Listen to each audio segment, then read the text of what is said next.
In this video, we'll be talking about what resilience is and also why we need to keep it in perspective.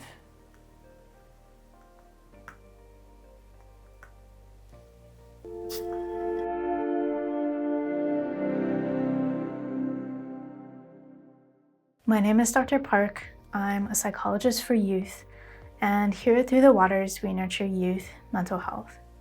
One of the ways I listen to our community is through a link in the description of our videos where you can suggest or upvote a video idea. And one of the ideas that people have been upvoting is resilience. So in this video, I'll be explaining what resilience is, and I'll also be challenging us to think critically about conversations around resilience to keep this idea in perspective. One of my favorite definitions of resilience from the psychology research is this one. Resilience is the human capacity to face, overcome, and be strengthened by or even transformed by the adversities of life. An easy way to remember this is bounce back power. Resilience is our capacity to bounce back from adversity. Have you ever heard of Fabio Jakobson? I hadn't either until I watched the Netflix show Tour de France Unchained recently.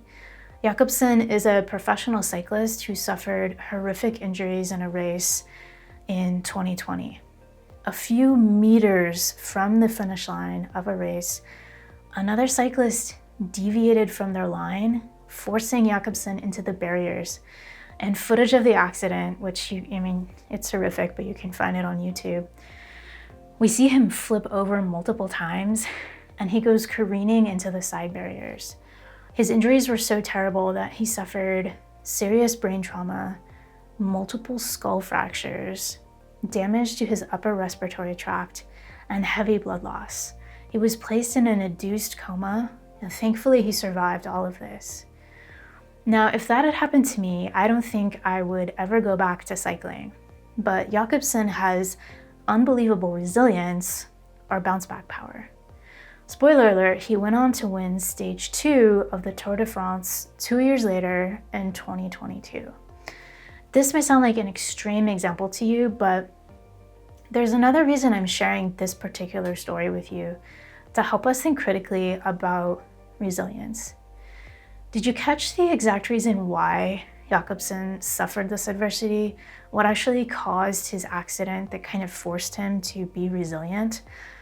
Another cyclist deviated from their line and forced him into the barriers. That cyclist was banned from competing for 9 months, by the way. However, what happened was unfair. It was an injustice. This is one of the critical thinking pieces around resilience. When I listen to parents, teachers, therapists, they're sometimes asking the question, how can I help my kid or my student or my client be more resilient? When I listen to kids, students, clients, they'll often say things like, I don't want to be praised for my resilience or told to be more resilient. I don't want to be patted on the back for being resilient. I just want the prevailing systems of our society, like the educational system, to stop creating adversity in the first place. I want the systems that I'm forced to interact with to be more fair and more just and more protective, and I want them to make more sense. I want my family to be more fair and just and not have double standards or hypocrisy. When I listen to refugees, who are some of the most resilient humans I've ever met, they're not looking to be resilient. They're not asking for that. They're looking for an end to an unjust war that drove them out of their country, for example. And they're looking for the ways in which they can make dignifying contributions to the land that they're now living in. So when we talk with people about resilience or seek to promote their resilience, let's remember to honor their inherent resilience while also being sensitive to the ways in which their broader context might be downright unjust or even oppressive. It's good to develop resilience, but we need to keep it in perspective too and work on those systems at a broader level. So that's a more nuanced, contextual view of resilience for you.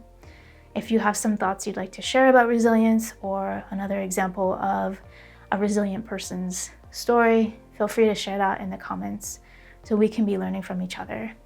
If you found this video helpful, don't forget to like and subscribe.